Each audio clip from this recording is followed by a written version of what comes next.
Alright guys, what's going on? This is like my third time recording this video, so hopefully it goes well. But welcome to Vosis Beats. This is the Beats channel for Vosis. We're a collective from Kansas. We make beats, music, art, clothes, all kinds of stuff. So definitely check us out on Instagram at Vosis. Today in this video, I'm just going to be breaking down this YEAT type beat that I made called Canon that's on our channel. I'm going to start with the patterns, the melodies, and then I'm going to get into the mixing as well as the arrangement. So hopefully you guys find this helpful, and we're just going to go ahead and start. So first melody I started with is this Juve 8 V3, and the Juve 8 comes with the Arturia bundle from Splice. It's about $25 a month for the bundle. Very worth it. Fire plugins. So this is what the melody sounds like without any effects or anything on it.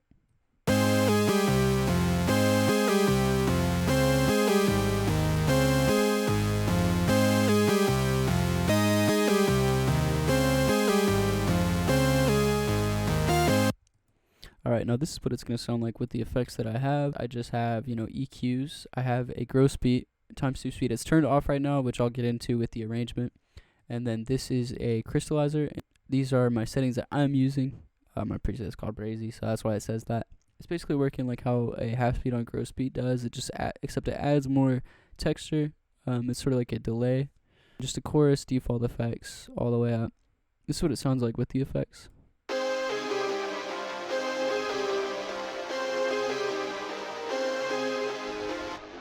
Alright, next we have a lead sound, which basically has the same melody.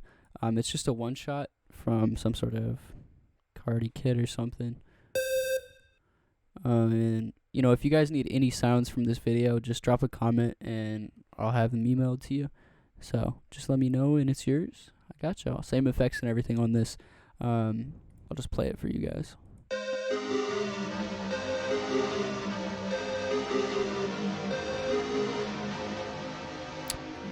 And that crystallizer works super awesome as well for like Wonder Girl type beats, samples and whatnot. Alright, the next sound we're getting into here is from Purity, and believe it or not, it is a bell. So with any beat for YEAT, you need a bell. So here we go. But this one is a little bit different than your normal tubular bell. I actually played chords with it, so this is what those chords sound like.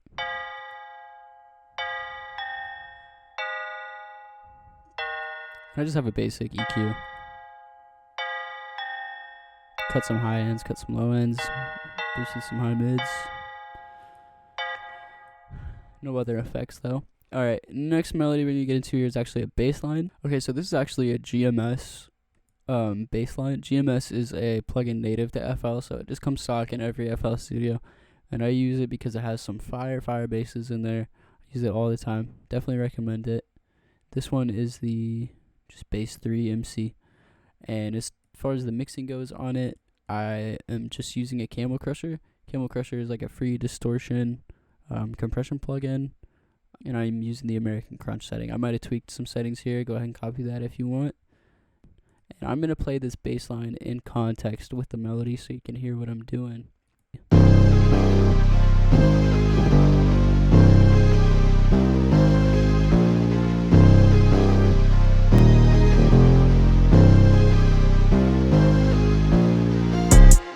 Next, I'm going to go ahead and get into the drums, play the drums all together so you guys can see what they sound like.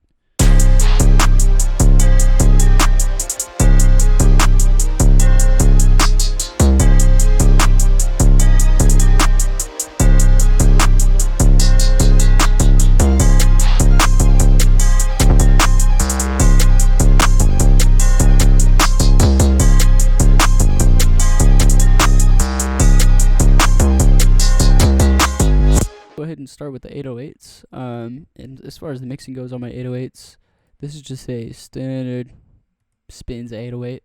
It's called the Saw Spins 808. I'm just gonna play it for you dry real quick.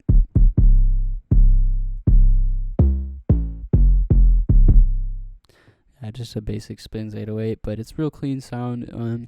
Like I said, if you want any sounds or drums that I'm using, just go ahead and drop a comment and I got you. As far as the mix goes, I didn't really EQ much. It's just a real clean sound. I didn't feel the need to EQ. And this is just my preset from Camel Crush that I will typically use on 808s. It's tube warmth, and I tweaked some of the settings. So actually I have 2 different 808 patterns, and this one is the first. I'm just going to play it with a clap for you guys so you can hear it kind of in context with the rhythm of the beat.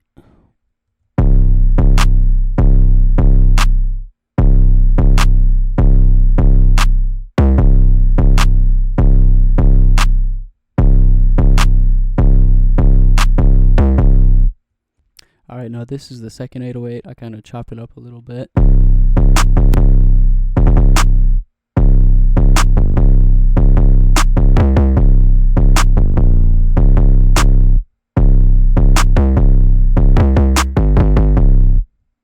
Alright, now you might notice there's some pauses right here and right here. And if you're wondering how I'm able to cut the 808 off like that and just, cut it right off, is you go to your envelope settings, and we'll turn these all down except for the hold. You turn the hold all the way up, and that basically ensures that as soon as the 808 is off the piano roll, as soon as it's cut from the piano roll, it cuts in the beat. So now the reason it's cut there is because I have another bass note added into the beat that is pretty common in like YEAT or Cardi or Ken Carson beats, and this is the sound right here. Now all I did to this is boosted some lows on the EQ, and forgive me, added a sound getizer. So I'll just go ahead and play that for y'all with the 808 so you can hear how that works.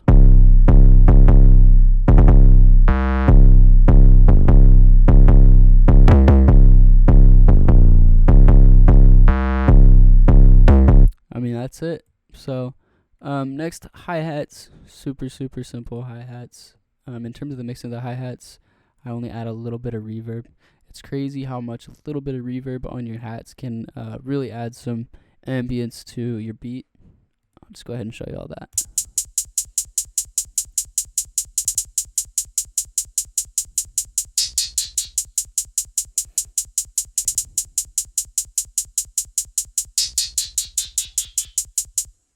Alright, just basic open hat.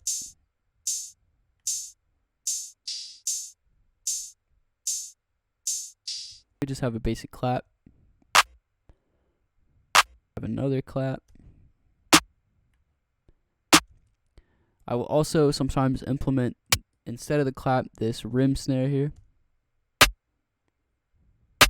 Rims are great for adding variation in a track where you're just using claps and snares. A rim can add some good variation. Just a little side snare like a Z snare for some bounce, and I'll just add a clap so you can hear this in context as well.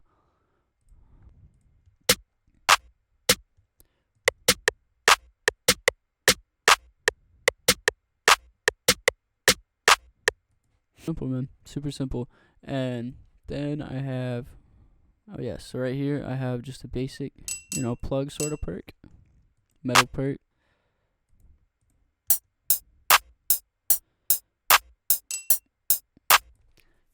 And then last but not least, we have just a shoddy red Vox. Never thought I'd see the day where I was using this Vox again, but here we are.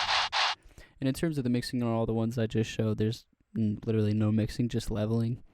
I level in here too. I'm extremely disorganized, but yeah, if you have good sounds, there's really not always a need to EQ everything or compress everything. If it's good sound, it'll usually just work. Just drag and drop. In terms of my master mix here, I just am using a T-Rex class clipper, and I just have it at a 2 decibels, and added 2 decibels. You don't want to go crazy with it, distort it too much, because at the end of the day, the artist does need to record over it and master it for themselves. So nothing wrong with a quiet beat. Alright, so in terms of the structuring, I just start the beat off with the bass line and the bass melody.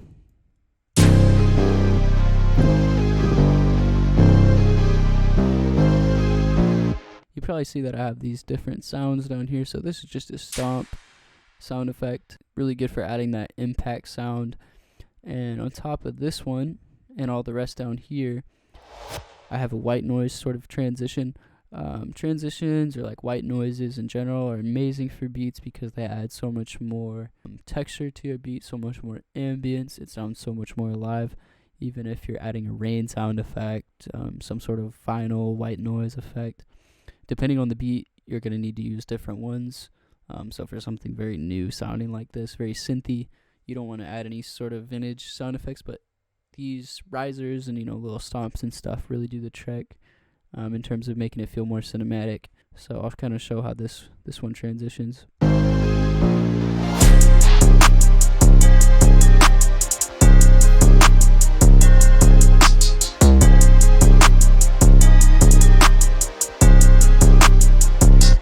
Alright, now right here, I'm going to bring us back to that ×2 speed that I had referenced on the first synth. So I use this ×2 speed on gross beat for this right here, about 70%. And so when it transitions to the second part of the hook, when I add the drums, it'll add to the melody as well, so you can kind of hear that energy build.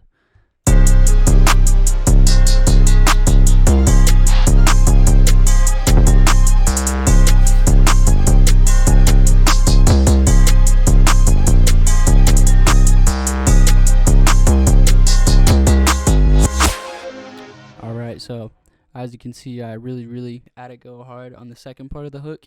You don't want to go too crazy at the beginning. I mean, it depends on your track, but you really want to allow tracks to build and then breathe. So after the hook, you can see I let it breathe for a couple bars. And the way I actually transition into the verse is I use that reverse sound that you may have heard. I'll go ahead and play it one more time.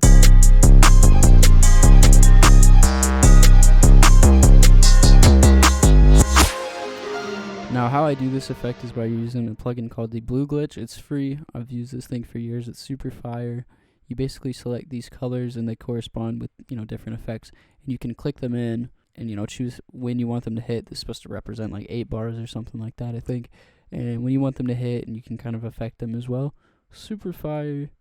And I just used the reverse effect here. I automated it. So I basically have the second lead come in at this point. I let it breathe for a second after the transition sounds. And then the drums come back in, and they come back in again. And you'll notice right here, I bring the drums in, but I let the 808 breathe for a half bar. Just a cool effect. I'll let y'all hear that.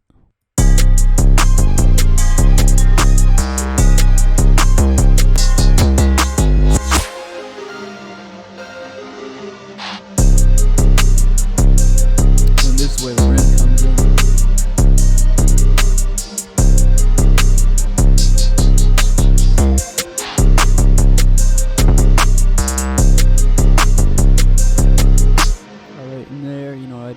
After this, I'll have it break down a little bit, take some drums out, and just let the artist do their thing. And then this is the part of the verse that will transition back into the hook. Just the same as the intro, just real simple.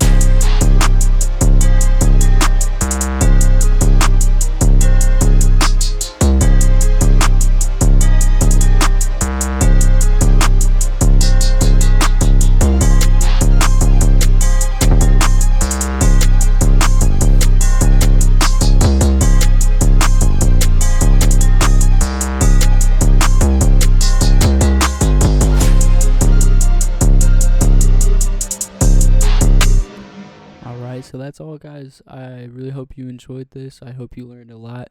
Like I said, if you need any sounds or anything from this video, go ahead and drop a comment, and I will send it to you guys. If you guys have any other beat suggestions or tutorials that you're needing, or if I missed anything in this video, just like I said, drop a comment. And if you enjoyed it, drop a like and subscribe as well. Hit me for beats. The email will be in the description. Yeah, this has been Burgess. Thank you very much.